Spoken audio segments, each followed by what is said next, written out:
Hello, my friends. My name is Evelyn Joy, and welcome back to my channel. Today, I want to talk to you about raising the minimum wage and how in the world that could be a negative thing. Now, if you had asked me when I was 15, 16, 17 years old, I would have thought, hey, raising the minimum wage is a really good idea. It means I get a raise, right? Which is how some people think about it, right? If you don't think too deep or how it affects things or the chain reaction, you think raising the minimum wage, that's a great idea.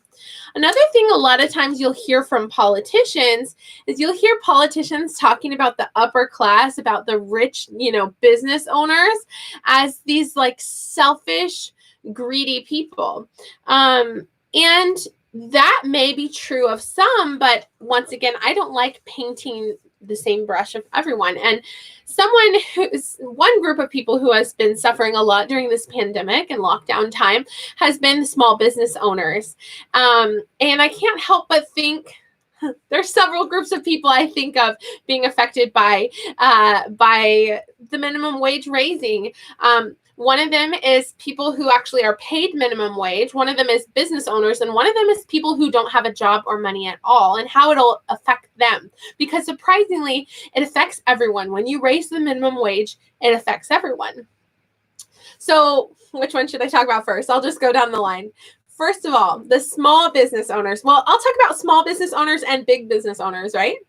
So first of all, it affects the small business owners because especially the ones that are barely hanging on by a thread, they have less customers during this time. They've had to be shut down for several months. They're barely getting back into doing things. They've probably, like one business owner said, spent $60,000 trying to accommodate the new regulations of having tables outside and having a covering for them and 6 feet apart and all the new regulations and everything. So they've already spent a lot of out-of-pocket money.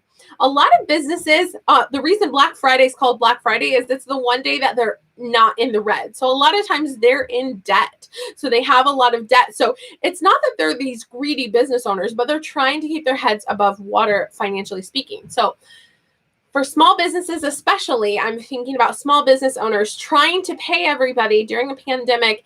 And then where I live, the minimum wage is $7.25. If you were to double it, as is being proposed by certain politicians, I'm not going to try to get political and say what politicians, but some politicians are talking about raising it to $15, right? I'm not going to say if they're on the right or the left. It doesn't matter. We're just talking about the minimum wage. So anybody from either side could propose this, and we're just going to talk about how it affects, right?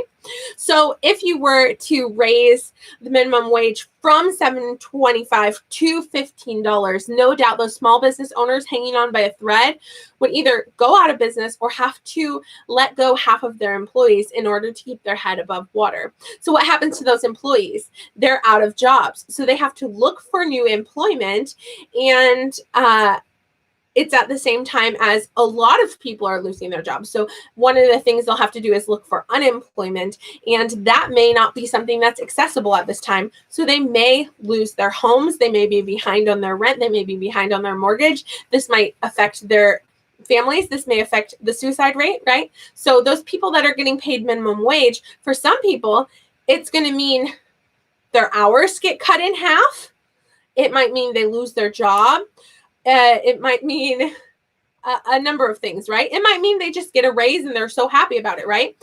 But another way that it affects everyone is if I'm a business owner and I'm trying to keep my head above water and I suddenly have to pay all of my employees double, the cost of my goods that I'm selling, just to keep my head above water, have to increase the price of things. So if I'm selling milk for $3, I'm going to have to sell it for $6 because I just have to keep my head above water. If I'm selling eggs for $1 or $2, I'm going to have to sell it for $4 because I'm just trying to pay the rent, pay everything, pay my employees, pay all the things I have to pay, and somehow make a profit, somehow try to bring something home to my own family, right? As a business owner. So then I think of people who are homeless or have recently lost a job. And I think as goods go up in price, unfortunately, the people who have nothing, when they try to scrape together pennies and dollars and they go to the store to buy some milk and eggs and bread, suddenly the price of those items is higher. So not only is it harder for you as someone who has nothing, I think of this person because I've been in this position before, but you have nothing. You get your coupons, you get your pennies, your nickels, your dimes, and your dollars, and go to the store, and now milk is double the price. So you not only don't have a job, you not only just have a few dollars and you have mouths to feed at home and you're behind on the rent, but also you can't buy bread and milk and basic needs. Now this really has happened. Look at the Great Depression, look at Europe, look at history. This happens when the value of the American dollar goes down. Now let's talk about the corporate industries. I'm talking about Walmart, I'm talking about Target, I'm talking about the big places that survive things like this, like pandemics and survive all this.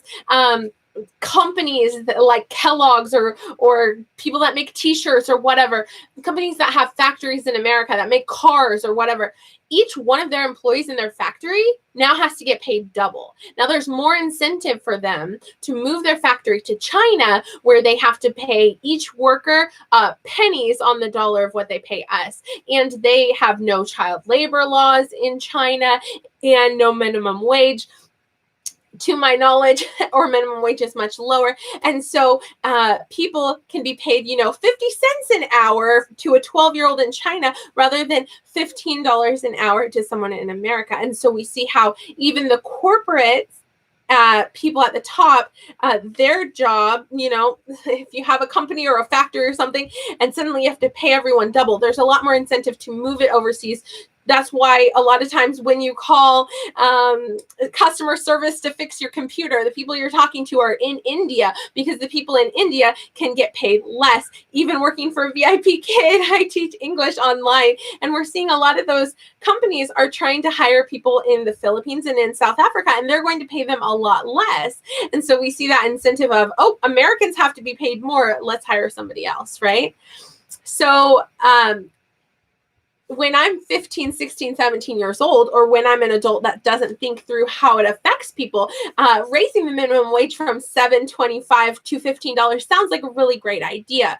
But suddenly when it starts to happen to me and I lose my job, or I lose my business, or my company moves overseas, suddenly it's not such a great idea. Suddenly when I'm broke and destitute and I have a few dollars to go to the grocery store to buy a few things, all I can buy is a pack of gum because I can't afford milk and bread and the basics for my family. So I think, unfortunately, raising the minimum wage and doubling the minimum wage is not a good idea.